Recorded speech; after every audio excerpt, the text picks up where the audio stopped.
ಇನ್ನು ಕಲಬುರಗಿಯಲ್ಲೂ ಕೂಡ ಬಿಸಿಲ ನಾಡಿನಲ್ಲಿ ಯಾವ ರೀತಿಯಾಗಿ ಸಮಸ್ಯೆ ಆಗಿದೆ ಅನ್ನುವಂಥದ್ದನ್ನು ಕೂಡ ನಿಮಗೆ ತೋರಿಸ್ತೀವಿ. ಅಲ್ಲಿ ಸೌದೆ ಒಲೆ ಮೊರೆ ಹೋಗ್ತಾ ಇರುವಂತಹ ಹೋಟೆಲ್ಗಳು ಒಂದ್ ಕಡೆ ಆಗ್ತಾ ಇವೆ.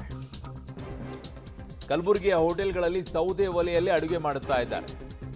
ಅದಕ್ಕೆ ವ್ಯವಸ್ಥೆ ಇದ್ರೆ ಓಕೆ, ಗ್ರಾಹಕರನ್ನ ವಾಪಸ್ ಕಳಿಸಬಾರದು ಅಂತ ಸೌದೆಗೆ ಮೊರೆ ಹೋಗಿದ್ದಾರೆ. ಸೊ ಡಿಸಿ ಕಚೇರಿ ಆವರಣದಲ್ಲಿರುವಂತಹ ಹೋಟೆಲ್ನಲ್ಲಿ ಈಗ ಸೌದೆ ಬಳಕೆ ಮಾಡ್ಕೊಳ್ತಾ ಇದ್ದಾರೆ. ಓಪನ್ ಸ್ಪೇಸ್ ಇದ್ರೆ, ಜಾಗ ಇದ್ರೆ ಮಾಡ್ಕೊಳ್ಬಹುದು. ಬಟ್ ಬೆಂಗಳೂರಿನಂತ ದೊಡ್ಡ ದೊಡ್ಡ ಹೋಟೆಲ್ಗಳಲ್ಲಿ ಕಷ್ಟ ಆಗುತ್ತೆ. ಇದು ಕಲಬುರಗಿಯಿಂದ.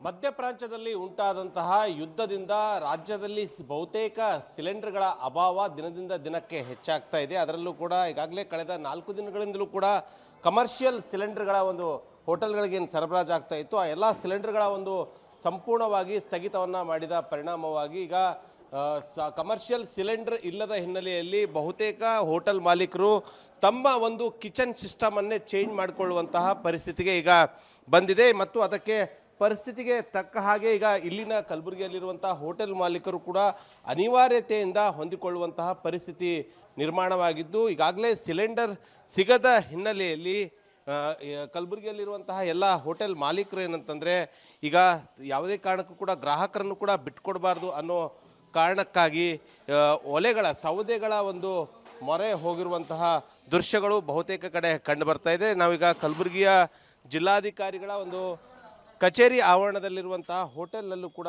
ನೋಡ್ತಾ ಇದ್ದೀರಾ. ಇಲ್ಲಿ ಕಳೆದ 4 ದಿನಗಳಿಂದಲೂ ಕೂಡ ಒಂದು ಕಮರ್ಷಿಯಲ್ ಸಿಲಿಂಡರ್ ಸರಬರಾಜಾಗದ ಹಿನ್ನೆಲೆಯಲ್ಲಿ ಪ್ರತಿನಿತ್ಯದಂತೆ ಯಾವ ರೀತಿಯಾಗಿ ಒಂದು ಉಪಹಾರವನ್ನು ಒಂದು ರೆಡಿ ಮಾಡಬೇಕು, ಆ ಒಂದು ಉಪಹಾರವನ್ನು ರೆಡಿ ಮಾಡಿಕೊಳ್ಳೋದಕ್ಕೆ ಈಗ ಸೌದೆಯನ್ನು ಬಳಕೆ ಮಾಡ್ಕೊಳ್ತಾ ಇದ್ದಾರೆ. ಸೌದೆ ಬಳಕೆ ಮಾಡಿಕೊಂಡು ಈಗ ಮತ್ತೆ ಅಡುಗೆಯನ್ನು ಮಾಡುವಂತಹ ಪರಿಸ್ಥಿತಿಗೆ ಇಲ್ಲಿನ ಹೋಟೆಲ್ ಮಾಲೀಕರು ಮತ್ತು ಕೆಲಸಗಾರರು ಮುಂದಾಗಿದ್ದಾರೆ. ಯಾಕಂದರೆ ಈಗಾಗಲೇ ಸಿಲಿಂಡರ್ ಈಗ ಅಷ್ಟೇ ಅಲ್ಲ, ಮುಂದಿನ ದಿನಗಳಲ್ಲೂ ಕೂಡ ಬಹುತೇಕವಾಗಿ ಹೋಟೆಲ್ಗಳಿಗೆ ಸರಬರಾಜಾಗೋದು ತುಂಬಾ ಕಷ್ಟ ಅಂಥೇಳಿ ಈಗಾಗಲೇ ಏಜೆನ್ಸಿಯ ಕೆಲ ಮಾಲೀಕರು ಕೂಡ ಹೇಳಿದ್ದಾರೆ. ಯಾಕಂದರೆ ಗೃಹ ಬಳಕೆಯ ಸಿಲಿಂಡರ್ಗೆ ಹೆಚ್ಚು ಪ್ರಯಾರಿಟಿ ಸರ್ಕಾರ ಕೊಡ್ತಾ ಇರೋದ್ರಿಂದ ಕಮರ್ಷಿಯಲ್ ಸಿಲಿಂಡರ್ ಸರಬರಾಜಾಗೋದು ತುಂಬಾ ಕಷ್ಟ ಅನ್ನೋ ಏಕೈಕ ಕಾರಣಕ್ಕಾಗಿ ಈ ರೀತಿ ಸೌದೆಗಳ ಮೇಲೆ ಒಂದು ಉಪಹಾರ ಮತ್ತು ಊಟ ಮಾಡೋದಕ್ಕೆ ಮುಂದಾಗ್ತಾ ಇದ್ದಾರೆ. ಸೊ